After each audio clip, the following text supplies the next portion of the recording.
So I'm calling this the unicorn load. I'm calling it the unicorn load, you guys, because it is these types of loads, at least for me, from what I've seen, are so few and far between. When we look at the rate per mile on the loaded miles for this load from Tucson to Calexico, Tucson, Arizona, Calexico, California, the loaded miles was literally 310 miles, and the load paid me $4,000. So when we divide those two numbers, that's almost $13 a mile. So that to me is a unicorn load, and they don't come very often. So I thought I would share that with you guys today.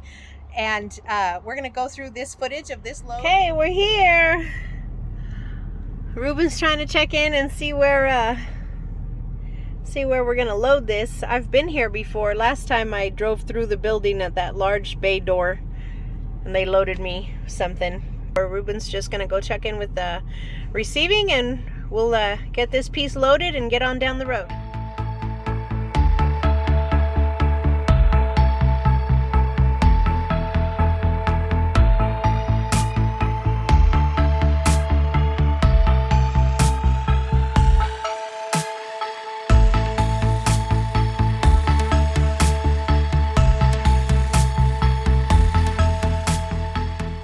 Good morning, good morning, good morning, Ruben. Good morning. All right, tell me about your load, Rube. Well, we got 4 pieces, galvanized steel, about 15,000 pounds. All right. Picked it up from Tucson, Arizona. Drove 300 miles. Yep. And about to take it to Mexico. All right. How much is it paying you? Shoot, about 3,500 and counting. Counting, yeah. Still counting. We're gonna see if we get us some detention money off of this load here. So what we got, we're 0.8 miles. We just spent the night at Best Western. We're 0.8 miles from the drop. Let's go see how that goes. This is what's going on, you guys. No, the load, we're not taking it to Mexico. I don't have my Mexico DOT authority, so no, we're not taking it to Mexico, but the load is in fact going to Mexico. The way the load was pitched to me was that we were supposed to drop the trailer here in Calexico, and another driver with another hotshot truck was gonna take this trailer 17 miles over the border, do the delivery, and bring me my trailer back. So those were the two options. Either I went to Mexico, which I don't have my authority, or we allow somebody to take my trailer over to Mexico. It's $3,500 load. Fine, take my trailer, I don't care. But here we're checking in with the receiver here in Calexico, and they're saying that no, they think that they're just gonna take the product off of my trailer, which obviously makes way more sense. Why this load is paying $3,500 on literally 300 miles, I have no idea. But yes, I did deadhead from Southern California to Tucson, about 425 miles, in order to pick this load up. The load is paying so generously that it was still even worth it for me to do that. So I was able to book yesterday a car. We're only about, I don't know, less than 300 miles from home right now. So we booked a car that's paying about $1 a mile. We're gonna pick that up as soon as we have the trailer. As soon as we're able to this morning, we're gonna pick it up and we'll be home by this afternoon. So they're unloading. They had us drop the trailer, and then they were like, yeah, we're gonna find a driver to pick up your trailer and take it 17 miles across the border and bring it back to you. And we're like, okay. So we were hanging out in the yard about 20 minutes, and then they came back and they were like, just kidding, we're gonna unload the trailer. And I'm like, okay. And I started asking them why. And they're like, it's because you have a gooseneck. All of our drivers have fifth wheel attachments. So I got lucky because I got a gooseneck. They couldn't find anybody with a truck with a hitch like mine. So, all right, I'm sorry it's loud, you guys, but you know, the truck's doing a regen. So, all right, trip A. You guys know I always. Oh, gracias, oiga.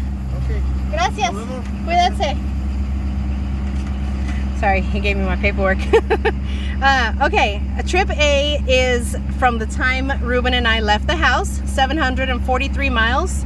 We ended up getting this load up to $4,000, so 743 total miles from my house to the delivery. From the pickup to the drop-off right now, 310 loaded miles, $4,000 bill. Boom. Boom, is that not cool? Money, money, money, money. Boom. Boom. All right, so we're off to go pick up a little Nissan Sentra about 15 miles away and get home.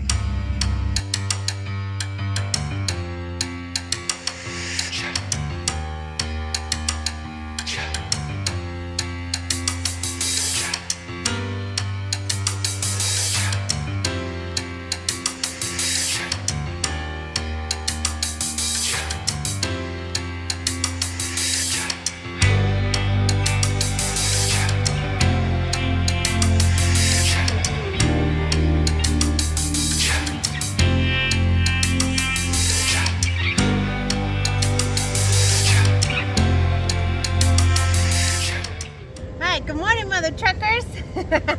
Good morning, good morning, good morning. If you woke up in your sleeper berth this morning or in the back seat of your truck, nobody's told you good morning yet, good morning. It's Hot Shot Adventures, you guys. We're back on the road. We're gonna do a quick out and back to Vegas. Got Ruben and my mom with me this time. Mom didn't want to come. She's like, no. I was like, when are we ever gonna have the chance, the three of us, to go to Vegas and spend the night and also make some money, right? So talked her into it. So we're going to Vegas. We just dropped off that little Nissan Sentra that we picked up in around the Calexico area, and we just dropped it off here, and then we were picking up 2 vehicles and a small partial of freight this morning. So very excited about that. We're gonna get on the road and get through with these pickups and get to Vegas. Maybe I'll hit a jackpot.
Alright, well, sometimes it works, sometimes it doesn't. We dropped off the car this morning, the little Nissan Sentra. Dropped it off this morning and proceeded to my freight pickup. We loaded the freight in a manner that I could put a car in the middle of the freight, and drove to the same city about 7 miles away from the freight pickup. I had the first car pickup, went over there. The car is not there. It was like a car in Sacramento, 450 miles from here. So I got pissed off and I just took off. Screw it. We're going to Vegas with 1 car and 1 piece of freight, and you know, it's not even worth it. Like, short miles is short revenue, and at this point I just want to get on with it, get on the road and get moving and move on. So I'm not even going to bother to look for another car. Cars don't pay very well. The only good thing, in my opinion, about cars is that they're fast, but they're really flaky. I mean, brokers are flaky, customers are flaky. You know, cars move so fast that it's sometimes confusing for people to keep track of them, and such was the case with my first vehicle this morning. So I lost out on $200. It still makes my revenue for this trip over $2 a mile, just over $2 a mile, but still would have been a lot better with, you know, would have been over $3 a mile if I would have gotten that other car. So whatever. Now I'm just waiting here for the second vehicle, and then hopefully we can get on and get to Vegas.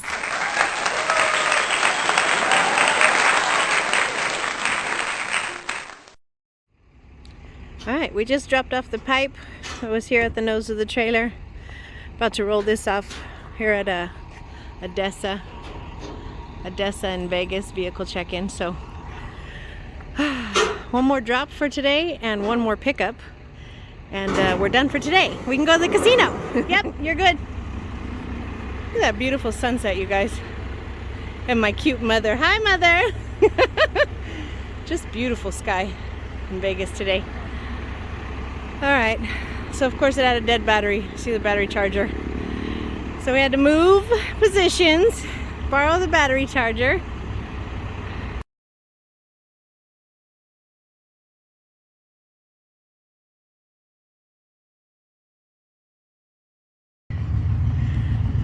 All right, so we dropped off the van. We're doing our first pickup. It is private residence. It's a Land Rover that sounds terrible, you guys. It sounds awful.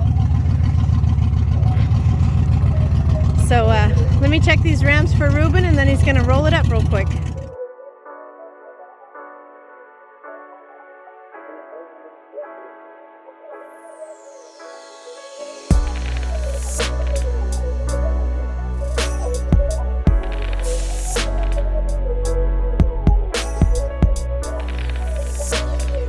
We wanted to go to South Point, but they're having the rodeo stuff, so it was packed. No truck parking for the next 2 weeks. So we're here at Whiskey Pete's. Yay! We're starving. Whew, I'm freezing. It's time to go inside, find a room, and find a jackpot. Good morning, good morning, good morning. It's Natalie, it's Friday. Happy Friday, everybody. Welcome, welcome. So I'm here at Carmax. There's Carmax, Vegas. We spent the night at Whiskey Pete's last night. It totally sucked. Whiskey Pete's is no good, you guys. Just go ahead and skip it. You know, I told you the story, whatever. We wanted to stay somewhere else, couldn't do it. Couldn't stay at Prim Valley. They were booked, so we had to get Whiskey Pete's. Totally awful hotel for the cost, and totally, you know, not a good casino. Ruben made money. He made like $400 at blackjack. I lost a couple $100, and Mom broke even. She held on to her money, so so that's fine. And it's it's Friday morning, and it's like 8:40. We're here at Carmax. They don't open till 9. The truck is somewhere here. I'm trying to fill this last bit of deck space right there and get home because it's 8:40 in the morning. If you guys watch my other channel, Natalie's Ranch Adventure, you would have seen the video. My dog had her puppies 2 days ago. She had a litter of 8 puppies, 5 boys, 3 girls. And I get their tails docked and their dew claws removed. So my normal vet is, of course, out of state for a couple weeks. And so I was, you know, kind of searching frantically to find another vet in my area to do the little operation for me. Found one. But if you guys know anything about dogs and tail docking, it has to be done within the first few days of birth. So now they are today 3 days old. This is their 3rd day of life. And I was able to find a vet who could take the dogs and get the service done. And I have an appointment at 2:30 this afternoon, and I am here in Vegas waiting at Carmax for them to open so we can get this last truck on and get on the road so I can get home, so I can do that appointment and then get back on the road to go finish making all these deliveries. So, we got a mess. It's just a mess. So I'm short on time and short on patience because, as you can see here behind me, is also Harley Davidson. So, you know, I park, right? I'm like totally in the parking lot somewhere, but I guess Harley Davidson and Carmax are like fighting with car haulers, I guess. So this freaking guy comes up to the window and, you know, I roll it down a crack. I'm like, what's up? You know, he's like, you can't park here. This is a fire lane and I'm going to get fined and you have to move. I'm like, dude, I'm on the phone. Like, you know, well, I don't care. You have to move. Oh my God, today is not the day to be messing with Natalie. So I'm like, yeah, okay, whatever. So I moved it and we're still waiting. So whatever, you know, it's just, it's a constant battle. It's a constant battle, you guys. So anyways, we're going to wait here a little bit. Hopefully we get this car on. If not, I got to get home. You know, I've got other stuff going on. So we'll see how it goes. So we're here, right? Carmax. And we waited about 20 minutes till 9. Now it's 9:05. Ruben goes to check why the doors aren't open, right? And they're like, oh yeah, if you want to pick up a car, you got to wait for the business people to get in here, and they don't come in until 10. So I got shit to do. I'm going to go ahead and leave this $240 car on the table here and move on because we got to go. So, oh well, I just struck out for cars this whole trip. It's been a mess. Oh well. So it was actually really good for me that I had the unicorn load at the beginning of the week, which was actually Ruben and I did that Monday and Tuesday, and then we had Wednesday off, and then Thursday and Friday we did Vegas. So really we had a 4-day work week.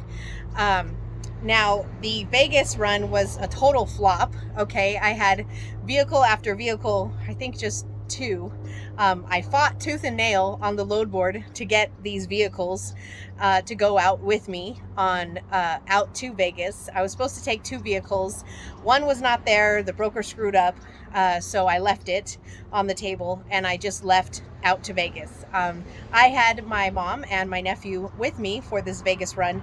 So I wasn't going to just, hang out and try and search for other loads and, stuff like that. I had deliveries to make and I just moved on.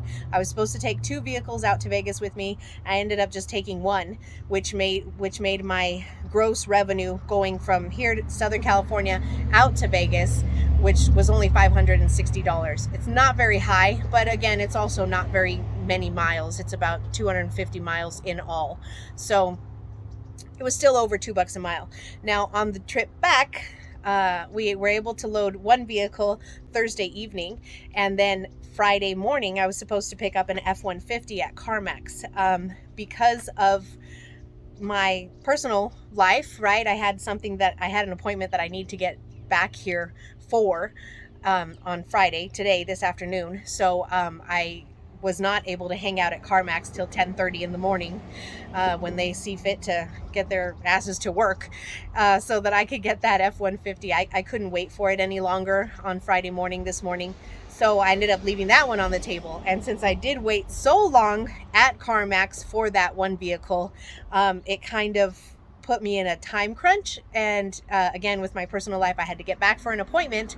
So I only came back with 1 vehicle, paying $240, I believe it was $240. So $560 out and $240 back. It's not very much money. It's $800. And actually, I was supposed to be making almost $800 on the way out to Vegas, just one way.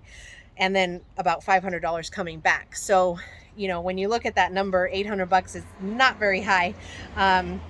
I probably spent that in expenses. It was still a great trip because I had my family with me and all of that, but really, really bad. When you look at the rate per mile for that load, which was probably let's just say 500 miles at $800, it's not the greatest rate per mile, but the unicorn load totally, way more than balances out the week. So Am I still smiling? Yes, you guys, I'm still smiling. Why? I just had a shitty last 2 days, right? No, I don't see it as a loss, and I'm not going to let one run ruin my attitude or my day or my outlook upon the industry that I chose to be in. I've used a lot of different ways of explaining how you've got to kind of roll with the punches in this industry. And I've told you guys, nothing is guaranteed other than the expenses. When you get your commercial insurance and you get a truck payment and you buy a trailer, you have a trailer payment and a diesel bill and all of those fixed expenses. Those are the guaranteed things that are going to keep coming. So, the revenue and, being able to put money in my pocket, that's not guaranteed. These last 2 days of running were a clear indicator of that. The only saving grace in this was that, yes, I had the unicorn load in the beginning. But really, it comes down to attitude, you guys. Sometimes the lows are not there. Sometimes you have to wait. Sometimes the load gods smile upon us and we get a unicorn load. All of these things are they're not fixed. None of these things are fixed. It goes with the market, it goes with your area, it goes with, you know, where you're looking, it goes with all of that different stuff, your time frame. How willing are you to be flexible? In this case, Friday morning, I was not willing to be flexible at all. I had to run home the 250 miles with one car paying $240. So that was crappy. On those 250 miles, it was what, 90 something cents a mile. So really, really crappy. But if we zoom out a little bit, right, we look at the bigger picture, not just the return trip from Vegas, but let's look at the entire week. How much money did I generate in the entire week? I had the unicorn load, which was $4,000, and then I brought a car back from Calexico to my area, which I believe paid $300, and then I was off Wednesday, and Thursday I made $560 on two pieces going out to Vegas, and then today, Friday, I made $240 coming back. So $800 and $4,300. You know, we're looking at $5,100 for the week. But also, now that's about an average week for me, about a $5,000 week. That's about an average week. But when we break down how many miles I actually drove to get that $5,100, the miles are very, very low. So the rate per mile for my miles this week is very, very high, even though my gross number is not any higher than any other average week for me. But it was only a 4-day work week for me this week, and the revenue versus the miles that I actually ran is where I really see a nice rate per mile, and that's important. There's some weeks when you're going to have a low gross revenue week, and that's fine to have a low revenue week, so long as your miles were low that week as well. If you shot from the East Coast to the West Coast, you know, and it took you all week to do it, and you know, you only made $5,000, you're in the less than $1.50 range for all miles. But if you made $5,000, you know, and you went from New Mexico or Texas to, you know, Southern California or something where the miles are only about 1,600 miles or 1,500 miles, then you see that you're well over $2 a mile. So that's where it comes into play. You guys know your numbers, know how much it costs you to operate, and how much money you need to generate in your rate per mile, because that's the name of this game. Thank you guys for watching, and I hope you're having a great weekend.